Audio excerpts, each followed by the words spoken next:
평생을 교단에서 아이들을 가르치며 살아온 한 여자가 있습니다.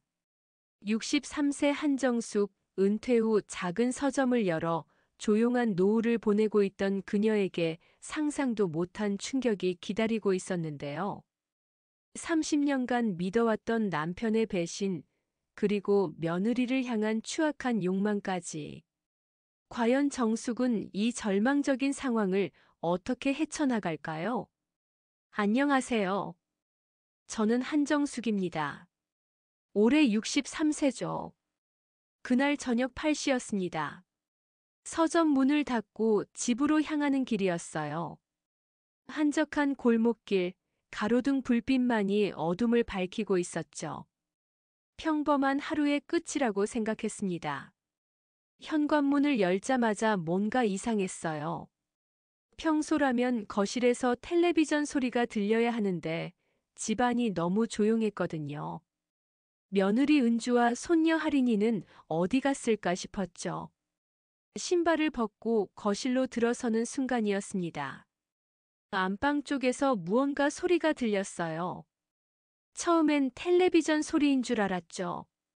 하지만 자세히 듣고 보니 전혀 달랐습니다. 제발 그만하세요. 젊은 여자의 절규였어요. 은주의 목소리였습니다. 제 온몸에 소름이 돋았죠. 뭔가 크게 잘못됐다는 직감이 번개처럼 스쳐갔어요. 저는 조심스럽게 안방 문 쪽으로 다가갔습니다. 문이 살짝 열려 있었거든요. 그 틈새로 보이는 광경에 저는 말 그대로 넋이 나갔어요. 제 남편 영호가 며느리 은주를 거칠게 붙잡고 있었습니다.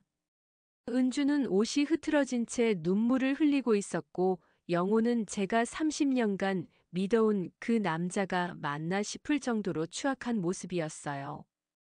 순간 제 머릿속이 새하얘졌습니다. 이게 현실인가 꿈인가 분간이 안 됐죠. 하지만 은주의 눈물은 너무나 생생했고 영호의 당황한 표정도 마찬가지였어요. 짐승 같은 놈. 제 입에서 절규가 터져 나왔습니다. 30년 결혼 생활에서 남편에게 소리를 지른 적은 거의 없었거든요. 하지만 그 순간만큼은 참을 수가 없었어요. 영호는 깜짝 놀라며 은주에게서 손을 뗐죠. 은주는 구석에 웅크리며 흐느끼기만 했습니다. 제 가슴이 찢어지는 것 같았어요. 평생을 믿었던 남편의 배신, 그리고 며느리가 당한 고통까지. 영호가 당황하며 변명을 늘어놨지만 소용없었습니다. 제 눈에는 모든 게 명확했거든요. 오해가 아니라 명백한 사실이었어요. 제 남편이 며느리에게 추악한 짓을 하고 있었던 겁니다. 그날 밤 저는 한숨도 잘 수 없었어요. 영호는 거실에서 잤고 은주는 할인이와 함께 작은 방에서 문을 잠그고 숨어 있었죠. 집안의 분위기는 얼어붙었습니다. 제 머릿속은 온통 혼란스러웠어요. 언제부터 이런 일이 시작됐을까? 제가 모르는 사이에 얼마나 많은 일들이 벌어졌을까? 며느리는 얼마나 고통스러웠을까? 평생을 교사로 살며 아이들을 보호해왔던 제가 정작 제 며느리는 지켜주지 못했다는 자괴감이 밀려왔습니다. 제가 너무 둔했던 걸까요? 아니면 보고 싶지 않아서 외면했던 건가요? 새벽 5시가 넘어서야 겨우 잠이 들었습니다. 하지만 꿈속에서도 은주의 절규와 영호의 추악한 모습이 계속 떠올랐어요. 제 인생에서 가장 끔찍한 밤이었죠. 며칠이 지나고 저는 차츰 정신을 차리기 시작했습니다. 하지만 그 전의 일상들을 돌이켜보니 이미 징조들이 곳곳에 있었다는 걸 깨달았어요. 몇 달 전까지만 해도 저희 집은 정말 평화로웠습니다. 저는 교사 생활을 마치고 작은 서점을 열었거든요. 책마을이라는 이름으로 동네 한 모퉁이에 자리 잡았죠. 별로 크지도 않고 손님도 많지 않았지만 조용히 책을 읽으며 여생을 보내기엔 충분했어요. 며느리 은주는 정말 좋은 며느리였습니다. 제 아들이 사고로 세상을 떠난 후에도 저희 곁을 지켜줬거든요. 보통 며느리들은 남편이 죽으면 친정으로 돌아가는 경우가 많잖아요. 하지만 은주는 달랐어요. 은주가 어디 안 간다고 말할 때 얼마나 고마웠는지 몰라요. 할인이도 할머니가 필요하고 자신도 저를 필요로 한다고 했죠. 동네 사람들도 항상 칭찬했습니다. 복받을 일을 했다고들 했어요. 저런 며느리가 요즘 드물다면서요. 남편 잃고도 시어머니 모시는 며느리가 어디 있냐고 했죠.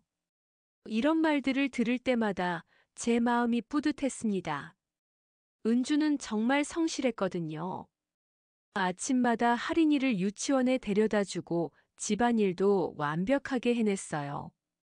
저녁에는 서점에서 저를 도와주기도 했죠. 하지만 지금 생각해보니 몇 달 전부터 은주의 모습이 조금씩 달라지고 있었던 것 같아요. 예전처럼 밝게 웃지 않았고 가끔 멍하니 허공을 바라보는 모습을 보였죠. 제가 무슨 걱정이 있냐고 물어봐도 은주는 항상 고개를 젓곤 했습니다. 아니라고 그냥 좀 피곤해서 그렇다고 했어요. 저는 그 말을 그대로 믿었죠. 며느리니까 저한테 속마음을 다 털어놓기 어려울 거라고 생각했거든요. 그런데 요즘 들어 은주가 웃음을 잃어가고 있다는 게 눈에 보였습니다. 예전에는 할인이와 놀아줄 때도 진심으로 즐거워했는데 최근엔 억지로 웃는 것 같았어요. 눈가에 그늘이 드리워져 있었죠. 동네 친구들도 가끔 물어봤어요. 은주가 요즘 좀 기운이 없어 보인다고요. 혹시 무슨 일 있냐고 했죠. 저는 그때마다 별일 없다고 대답했습니다. 며느리가 좀 피곤해하는 것 같다고만 했어요. 하지만 속으로는 걱정이 됐습니다. 은주가 혹시 우울증에 걸린 건 아닐까? 남편을 잃은 충격이 이제야 나타나는 건 아닐까? 그런 생각들이 머릿속을 맴돌았죠. 특히 요즘 들어 은주가 자꾸 눈물을 글썽이는 모습을 봤어요. 설거지를 하다가도 빨래를 개다가도 갑자기 눈시울이 붉어지곤 했죠. 제가 괜찮냐고 물어보면 그냥 먼지가 들어갔다거나 양파 냄새 때문이라고 둘러댔어요. 지금 생각해보니 그때부터 이미 은주는 고통받고 있었던 거였습니다. 제가 서점에 있는 동안 집에서 영호와 둘이 있을 때 무슨 일이 벌어지고 있었던 건지 상상만 해도 끔찍해요. 은주가 보내던 그 절망적인 신호들을 제가 왜 알아채지 못했을까요? 왜 더 자세히 물어보지 않았을까요? 제 둔감함이 며느리를 더 큰 고통으로 밀어넣었다는 생각에 자책감이 밀려왔습니다. 그 끔찍한 장면을 목격한 후 며칠이 지났습니다. 저는 은주의 행동을 더 자세히 관찰하기 시작했어요. 그러자 이전에 놓쳤던 이상한 징조들이 하나둘 눈에 들어오기 시작했죠. 가장 먼저 눈에 띈 건 은주의 아침 모습이었습니다. 매일 아침마다 화장실에서 구토하는 소리가 들렸거든요. 처음에는 감기라도 걸린 줄 알았어요.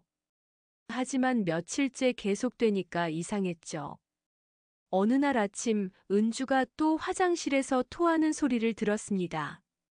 저는 걱정이 돼서 문 앞에서 기다리고 있었어요. 은주가 나왔을 때 얼굴이 창백했죠. 혹시 임신 아니냐고 농담 섞인 말을 했습니다. 그런데 은주의 얼굴이 순간 하얗게 변하더라고요. 아니라고 급하게 말하면서 부엌으로 도망치듯 사라졌어요. 그 반응이 너무 이상했습니다. 보통 며느리라면 그런 농담에 웃으며 넘어갔을 텐데 은주는 마치 무서워하는 것 같았어요. 뭔가 숨기는 게 있다는 느낌이 들었죠. 밤에도 이상한 일들이 계속됐습니다. 은주가 잠꼬대를 하는 소리가 들렸거든요. 보통 잠꼬대는 알아들을 수 없는 중얼거림인데 은주의 잠꼬대는 너무 또렷했어요. 싫어요, 제발이라는 말이 계속 반복됐습니다.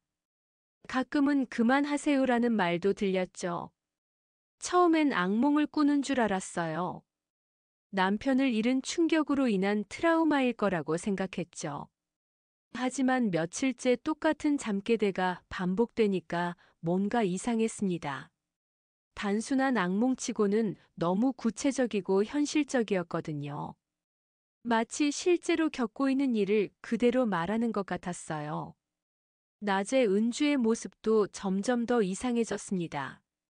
영호가 집에 있을 때와 없을 때의 모습이 완전히 달랐거든요. 영호가 출근하고 나면 은주는 그나마 숨을 쉬는 것 같았어요. 하지만 영호가 돌아올 시간이 가까워지면 눈에 띄게 긴장하기 시작했죠. 특히 영호가 집에 있을 때 은주는 거의 말을 하지 않았습니다. 평소보다 훨씬 조용하고 소심해져 있었어요. 영호가 부르면 깜짝깜짝 놀라면서 대답했죠. 어느 날 저녁 저는 서점에서 일찍 돌아왔습니다. 집에 들어서는데 거실이 너무 조용했어요. 영호는 소파에서 텔레비전을 보고 있었고 은주는 부엌에서 설거지를 하고 있었죠. 그런데 분위기가 너무 어색했습니다. 평소라면 제가 들어오면 인사를 나누고 하루 있었던 일들을 얘기하곤 했는데 그날은 둘 다 저를 제대로 쳐다보지도 않았어요. 영호는 텔레비전에만 시선을 고정하고 있었고 은주는 설거지에만 집중하는 척했죠. 뭔가 제가 방해한 것 같은 느낌이 들었어요. 그때부터 저는 의심하기 시작했습니다. 혹시 이 둘 사이에 뭔가 있는 건 아닐까? 하지만 그 생각을 곧 떨쳐버렸어요. 영호는 제 남편이고 은주는 제 며느리였거든요. 그런 추악한 일이 일어날 리 없다고 믿고 싶었죠. 하지만 의심의 씨앗은 이미 심어져 있었습니다. 그리고 그 씨앗은 매일매일 자라나고 있었어요. 은주의 구토, 이상한 잠꼬대, 영호 앞에서의 긴장된 모습까지 모든 게 퍼즐 조각처럼 맞춰지기 시작했죠. 더 이상 참을 수 없었습니다. 저는 전문가의 도움이 필요하다고 판단했어요. 며느리의 이상한 행동들을 정확히 파악하고 싶었죠. 동네에서 소문난 탐정이 있다는 얘기를 들었습니다. 김세진이라는 이름의 젊은 여성 탐정이었어요.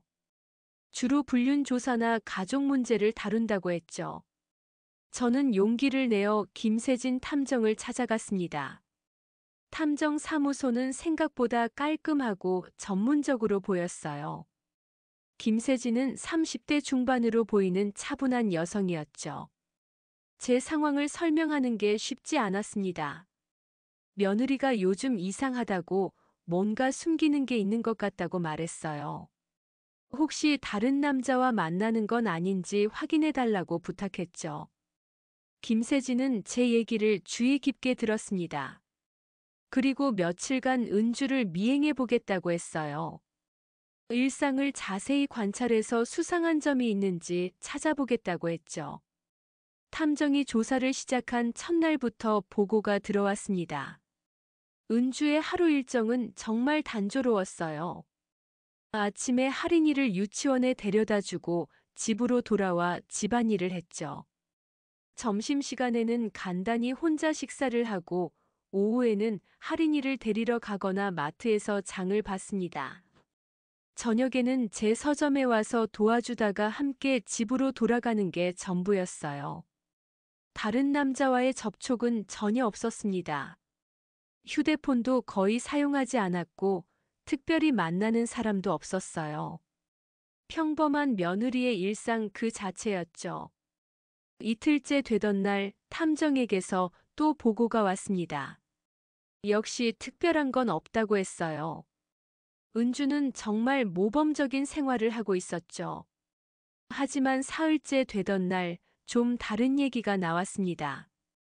은주가 마트에서 장을 볼 때 계산대 직원과 짧게 대화를 나눴다는 거였어요. 20대 중반으로 보이는 남자 직원이었죠. 그 소식을 들었을 때 제 마음이 철렁했습니다. 혹시 그 남자와 뭔가 있는 건 아닐까? 그래서 임신까지 하게 된 건 아닐까?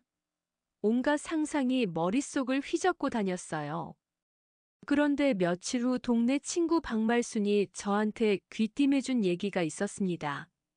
요즘 제 며느리가 마트 청년이랑 자주 얘기하더라는 거였어요. 박말순은 원래 동네 소문에 밝은 사람이었습니다. 누가 어디서 뭘 했는지 다 알고 있었죠. 그런 박말순이 은주와 마트 청년 얘기를 꺼낸 거였어요. 그 청년이 은주에게 관심이 있는 것 같다고 했습니다. 은주가 마트에 올 때마다 유독 친절하게 대한다는 거였어요. 가끔 개인적인 대화도 나누는 것 같다고 했죠. 이 얘기를 들은 저는 탐정에게 그 청년을 중점적으로 조사해달라고 부탁했습니다. 혹시 은주와 부적절한 관계에 있는 건 아닌지 확인해 보라고 했어요. 탐정은 며칠 더 조사한 후 보고서를 가져왔습니다. 마트 청년은 이름이 최민수였고 24세의 대학생이었어요. 마트에서 아르바이트를 하고 있었죠. 최민수가 은주에게 호감을 보이는 건 맞는 것 같다고 했습니다. 은주가 마트에 오면 다른 계산대가 비어 있어도 자기 앞으로 오라고 손짓했거든요. 그리고 평소보다 친절하게 대했죠. 하지만 위협적인 정황은 없었다고 했습니다. 단순히 젊은 남자가 예쁜 누나에게 관심을 보이는 정도였어요. 은주 쪽에서도 특별한 반응은 보이지 않았다고 했죠. 이 보고를 들은 저는 조금 안도했습니다. 그래도 며느리가 바깥에서 이상한 관계를 맺고 있는 건 아니구나 싶었거든요. 하지만 여전히 뭔가 석연치 않았어요. 은주의 이상한 행동들이 설명되지 않았거든요.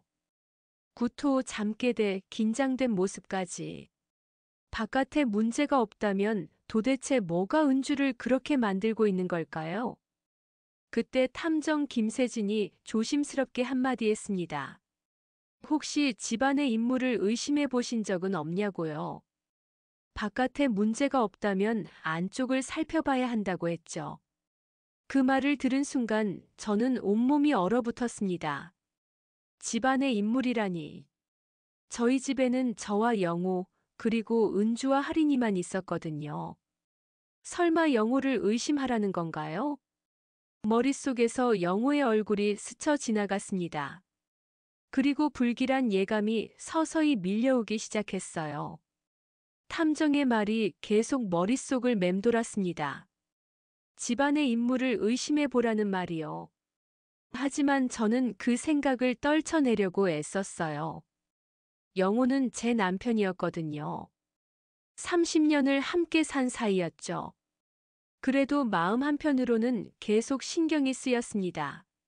혹시나 해서 탐정에게 마트 청년 최민수를 좀 더 자세히 조사해달라고 부탁했어요. 정말 아무 문제가 없는지 확실히 하고 싶었거든요. 며칠 후 탐정이 추가 보고서를 가져왔습니다. 최민수에 대한 더 자세한 정보였어요. 그는 경영학과 3학년이었고 성실한 학생이었죠. 마트에서도 평판이 좋았다고 했어요. 은주와의 관계도 다시 한번 확인했다고 했습니다. 정말 단순한 호감 정도였어요.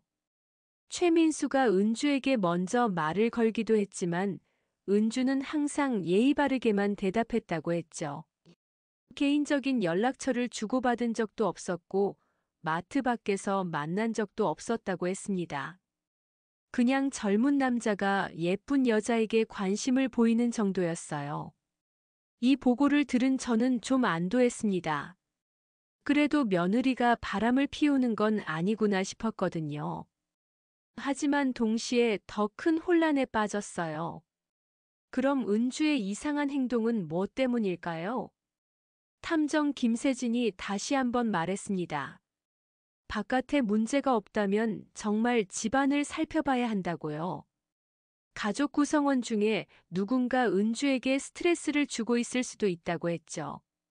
저는 그 말에 발끈했습니다. 저희 가족이 은주에게 뭘 잘못했다는 거냐고 물었어요. 저는 은주를 친딸처럼 아끼고 있었고 영호도 좋은 시아버지였거든요. 하지만 탐정은 포기하지 않았습니다. 때로는 가장 가까운 사람이 가해자일 수 있다고 했어요. 특히 성적 폭력이나 성희롱 같은 경우에는 더욱 그렇다고 했죠. 그 말을 들은 순간 제 심장이 멈추는 것 같았습니다. 성적 폭력이라니요. 설마 영호가 은주에게 그런 짓을 했다는 건가요? 말도 안 되는 소리였어요. 저는 탐정에게 그런 가능성은 전혀 없다고 단호하게 말했습니다. 영호는 그런 사람이 아니라고 했어요. 30년을 함께 살면서 한 번도 그런 모습을 본 적이 없었거든요. 탐정은 더 이상 말하지 않았습니다. 하지만 제게 며칠간 집안 상황을 자세히 관찰해 보라고 조언했어요. 특히 은주와 영호가 둘만 있을 때의 모습을 주의 깊게 봐야 한다고 했죠. 집으로 돌아오는 길에 저는 계속 생각했습니다. 정말 영호에게 문제가 있는 걸까요? 아니면 제가 너무 예민하게 반응하는 건 아닐까요? 하지만 탐정의 말이 계속 머릿속을 맴돌았어요. 가장 가까운 사람이 가해자일 수 있다는 말이요. 그리고 은주의 모든 증상들이 그쪽으로 설명될 수 있다는 생각이 들었죠. 구토는 스트레스나 공포감 때문일 수도 있었어요. 잠 깨 돼도 실제 경험을 바탕으로 한 악몽일 수 있었죠. 영호 앞에서의 긴장된 모습도 그렇고요. 모든 퍼즐 조각들이 하나씩 맞춰지기 시작했습니다. 하지만 저는 여전히 믿고 싶지 않았어요. 제 남편이 그런 추악한 일을 저질렀다는 걸 받아들일 수가 없었거든요. 6장 진실의 그림자. 탐정과의 만남 이후 저는 집안 상황을 더 자세히 관찰하기 시작했습니다. 특히 영호의 행동 패턴을 주의 깊게 봤어요. 평소 영호는 아침 9시에 나가서 오후 6시에 들어왔습니다. 규칙적인 생활을 하는 편이었죠. 하지만 최근 들어 가끔 일찍 들어오는 날이 있었어요. 어느 날 오후 2시쯤 집에 일찍 돌아갔습니다. 서점 일을 마치고 집으로 향했는데 영호차가 집 앞에 주차되어 있었어요. 이상했죠. 평소라면 아직 회사에 있을 시간이었거든요. 집에 들어가니 영호가 거실에서 텔레비전을 보고 있었습니다. 왜 일찍 왔냐고 물어보니 몸이 좀 안 좋아서 조퇴했다고 하더라고요. 하지만 뭔가 어색했어요. 영호의 표정이 평소와 달랐거든요. 제가 들어오자 당황한 기색을 보였어요. 그리고 은주는 어디에도 보이지 않았죠. 은주를 찾으니 안방에서 나왔습니다. 옷차림이 조금 흐트러져 있었고 얼굴이 붉어져 있었어요. 감기 기운이 있다면서 누워 있었다고 했죠. 그때는 별다른 의심을 하지 않았습니다. 영호도 아프고 은주도 아픈가 보다 싶었거든요. 하지만 지금 생각해보니 그때부터 이미 뭔가 벌어지고 있었던 것 같아요. 며칠 후에도 비슷한 일이 있었습니다. 영호가 병원에 간다고 하면서 집을 나섰는데 1시간 만에 돌아온 거였어요. 병원에 갔다 오기에는 너무 빨랐죠. 왜 벌써 왔냐고 물어보니 대기 시간이 길어서 다음에 가기로 했다고 하더라고요. 하지만 뭔가 핑계 같았어요. 평소 영호라면 기다려서라도 진료를 받았을 텐데요. 그날부터 저는 영호의 동선을 몰래 따라가 보기로 했습니다. 정말 병원에 가는 건지 아니면 다른 곳에 가는 건지 확인하고 싶었거든요. 다음 날 오전 영호가 병원에 간다며 집을 나섰습니다. 저는 30분 정도 기다렸다가 그 뒤를 따라갔어요. 영호의 차를 멀리서 지켜봤죠. 영호는 정말 병원에 갔습니다. 하지만 10분도 안 되어 나왔어요. 진료를 받기에는 너무 짧은 시간이었죠. 그리고 곧장 집으로 향했어요. 저는 더 멀리서 지켜봤습니다. 영호가 집에 들어간 후 어떻게 되는지 보고 싶었거든요. 하지만 밖에서는 아무것도 알 수 없었죠. 30분쯤 지났을까요? 집 안에서 소리가 들리기 시작했습니다. 처음에는 텔레비전 소리인 줄 알았어요. 하지만 자세히 들어보니 사람 목소리였죠. 영호의 목소리였습니다. 조용히 하라는 말이 들렸어요. 그리고 내가 먼저 꼬리 쳤다는 말도 들렸죠. 무슨 얘기인지 알 수가 없었어요. 그 사이사이로 여자의 흐느끼는 소리가 섞여 들렸습니다. 은주의 목소리였어요. 뭔가 울고 있는 것 같았죠. 제 심장이 미친 듯이 뛰기 시작했습니다. 설마 하는 생각이 들었어요. 하지만 확실히 하고 싶었거든요. 저는 조심스럽게 집 안으로 들어갔습니다. 현관문을 열고 들어서니 소리가 더 또렷하게 들렸어요. 안방에서 나는 소리였죠. 영호의 거친 목소리와 은주의 흐느낌이 뒤섞여 있었어요. 저는 온몸이 떨렸습니다. 이게 제가 상상하는 그 상황인 걸까요? 정말 영호가 은주에게 그런 짓을 하고 있는 건가요? 안방 문 앞까지 다가갔습니다. 문이 살짝 열려 있었어요. 그 틈새로 안을 들여다봤죠. 그리고 저는 평생 잊을 수 없는 광경을 목격했습니다. 문 틈새로 보이는 안방의 광경은 제가 상상했던 것보다 훨씬 끔찍했습니다. 영호가 은주를 거칠게 붙잡고 있었고 은주는 옷이 찢어진 채 바닥에 주저앉아 있었어요. 은주의 얼굴은 눈물범벅이었습니다. 공포와 절망이 뒤섞인 표정이었죠. 영호는 은주 위에서 뭔가를 강요하고 있었어요. 더 이상 볼 수 없을 만큼 추악한 광경이었습니다. 저는 그 순간 이성을 잃었습니다. 30년간 쌓아온 모든 믿음이 한순간에 무너졌어요. 제가 믿었던 남편이 이런 짐승 같은 짓을 하고 있다니요. 방문을 벌컥 열어젖혔습니다. 두 사람 모두 깜짝 놀라며 저를 봤어요. 영호는 당황한 표정으로 은주에게서 떨어졌고 은주는 구석으로 몸을 움츠렸죠. 이게 뭐야? 이게 대체 뭐야? 저는 소리쳤습니다. 평생 이렇게 큰 소리를 낸 적이 없었어요. 하지만 그 순간만큼은 참을 수가 없었거든요. 영호가 급하게 변명을 늘어놨습니다. 오해라고 이 여자가 먼저 꼬리쳤다고 했어요. 자신은 아무 잘못이 없다는 식으로 말했죠. 이 여자가 먼저야. 내가 뭘 잘못했어? 영호의 그 말에 저는 더욱 분노했습니다. 어떻게 피해자인 은주를 탓할 수 있나요? 자신의 추악한 행동은 생각하지 않고 며느리에게 죄를 뒤집어 씌우다니요. 은주는 바닥에 무너져 앉아 울기만 했습니다. 말 한마디도 제대로 못하고 있었어요. 얼마나 충격이 컸는지 온몸이 떨리고 있었죠. 저는 영호의 멱살을 잡았습니다. 63세 할머니가 할 일은 아니었지만 그 순간엔 힘이 솟더라고요. 30년간의 분노가 한꺼번에 폭발했거든요. 짐승 같은 놈. 어떻게 며느리에게 이런 짓을 해? 영호는 제 손을 뿌리치려 했지만 쉽지 않았어요. 저도 필사적이었거든요. 이 순간만큼은 제가 더 강했습니다. 30년이야. 30년을 속였어. 제 목소리는 온 집안에 울려 퍼졌습니다. 할인이가 유치원에 있어서 다행이었어요. 이런 끔찍한 장면을 보게 할 수는 없었거든요. 영호는 계속 변명했습니다. 자신은 잘못이 없다고 은주가 유혹했다고 했어요. 정말 역겨웠습니다. 어떻게 그런 말을 할 수 있나요? 저는 영호를 밀쳐냈습니다. 그리고 은주에게 다가가 안아줬어요.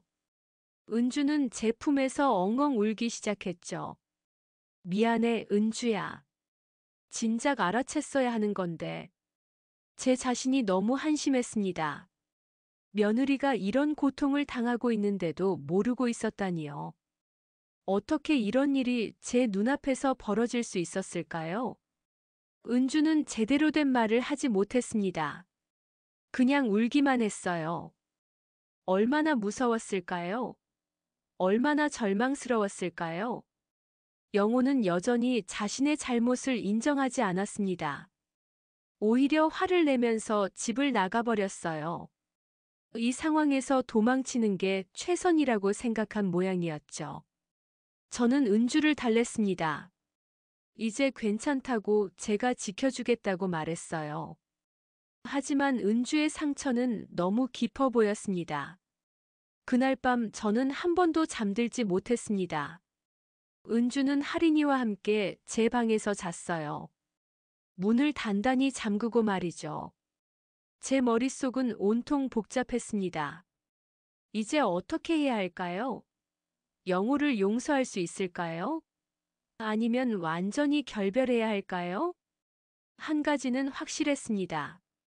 다시는 은주가 이런 고통을 당하게 하지 않겠다는 것이었어요. 제가 목숨을 걸고라도 며느리를 지켜내겠다고 다짐했죠. 8장 통쾌한 결말과 잔잔한 감동. 그 끔찍한 하루가 지나고 저는 중요한 결정을 내렸습니다. 더 이상 이 상황을 묵과할 수 없었어요. 영호를 법의 심판대에 세워야 했죠. 다음 날 아침 일찍 경찰서에 갔습니다. 은주와 함께였어요. 은주는 아직 충격에서 벗어나지 못했지만 용기를 내어 함께 해줬죠. 경찰관에게 상황을 설명하는 게 쉽지 않았습니다. 30년을 함께 산 남편을 신고한다는 게 말이 되나요? 하지만 해야만 했어요. 은주를 위해서라도 말이죠. 은주도 떨리는 목소리로 자신이 당한 일들을 털어놨습니다. 몇 달 전부터 시작됐다고 했어요. 처음에는 몸을 만지는 정도였는데 점점 심해졌다고 했죠. 영호가 저희가 없는 틈을 타서 계속 은주를 괴롭혔던 거였습니다. 은주는 무서워서 아무에게도 말하지 못했다고 했어요. 저한테도 차마 말할 수 없었다고 했죠. 경찰은 즉시 영호에게 연락했습니다. 출두 명령을 내렸어요. 영호는 처음에는 거부했지만 결국 경찰서에 왔죠. 영호는 끝까지 자신의 잘못을 인정하지 않으려 했습니다. 합의하에 한 일이라고 거짓말을 했어요. 은주가 먼저 유혹했다고 주장했죠. 하지만 증거는 명확했습니다. 은주의 상처, 찢어진 옷, 그리고 제가 목격한 상황까지. 영호의 거짓말은 통하지 않았어요. 결국 영호는 체포됐습니다. 30년을 함께 산 남편이 수갑을 찬 채 끌려가는 모습을 보는 건 정말 끔찍했어요. 하지만 동시에 후련했습니다. 법정에서의 재판은 길지 않았습니다. 영호의 죄는 명백했거든요. 성폭력과 강제추행 혐의로 3년형이 선고됐어요. 저는 바로 이혼 절차를 밟았습니다. 30년간의 결혼 생활을 끝내는 일이었지만 후회는 없었어요. 재산 분할을 통해 서점도 온전히 제 것이 됐죠. 영호가 감옥에 간 후 집안 분위기가 완전히 달라졌습니다. 은주도 점점 밝아지기 시작했어요. 더 이상 구토를 하지도 않았고 잠깨대도 사라졌죠. 저희는 새 집으로 이사를 결정했습니다. 그 집에는 너무 많은 나쁜 기억들이 남아 있었거든요. 은주와 할인이 그리고 저 세 사람이 새로운 시작을 하기로 했어요. 새 집은 서점에서 가까운 곳으로 정했습니다. 2층 단독 주택이었는데 마당도 있고 할인이가 뛰어놀기에 좋았어요. 이사 가는 날 저희는 새 집 앞에서 손을 맞잡고 섰습니다. 은주의 얼굴에는 오랜만에 진짜 웃음이 떠올랐어요. 할인이도 새 집이 마음에 든다며 좋아했죠. 어머니, 정말 감사해요. 어머니가 아니었다면 저는 어떻게 됐을까요? 은주가 눈물을 글썽이며 말했습니다. 저도 마음이 뭉클했어요. 이제야 진짜 가족이 된 것 같았거든요. 이제 내가 끝까지 너희를 지켜줄게. 다시는 이런 일이 없도록 할게. 저는 진심으로 다짐했습니다. 앞으로 은주와 할인이만큼은 제가 목숨 걸고 보호하겠다고요. 서점도 새롭게 단장했습니다. 은주가 도와주면서 더 예쁘게 꾸몄어요. 손님들도 늘어났고 동네 사람들의 사랑방 역할도 하게 됐죠. 가끔 영호 얘기가 나올 때도 있었습니다. 하지만 저는 더 이상 그 사람에 대해 생각하지 않으려 했어요. 그보다는 앞으로의 일에 집중하고 싶었거든요. 할인이는 새 환경에 금세 적응했습니다. 새 유치원에서도 친구들을 많이 사귀었어요. 예전보다 훨씬 밝아진 모습을 보니 정말 다행이었죠. 은주도 완전히 달라졌습니다. 웃음을 되찾았고 자신감도 생겼어요. 가끔 대학교에서 야간 수업을 듣고 싶다는 얘기도 했죠. 저는 은주를 적극 응원했습니다. 젊으니까 뭐든지 할 수 있다고 제가 할인이를 돌봐줄 테니 걱정하지 말라고 했어요. 그렇게 저희 세 사람의 새로운 삶이 시작됐습니다. 힘든 과정이었지만 결국 좋은 결과를 얻었어요. 진짜 가족이 뭔지 알게 됐거든요. 저녁마다 세 사람이 함께 앉아 저녁을 먹는 시간이 가장 행복합니다. 할인이의 제잘거림, 은주의 밝은 웃음, 그리고 평화로운 일상이 있죠. 이제 저는 확신합니다. 어떤 일이 있어도 이 가족만큼은 지켜내겠다고요. 63세의 새로운 인생을 시작한 거지만 전혀 늦지 않았어요. 오히려 이제야 진짜 인생이 시작된 것 같습니다. 거짓된 평화보다는 진실한 새 출발이 훨씬 값지거든요. 저희는 앞으로도 서로를 의지하며 행복하게 살아갈 겁니다.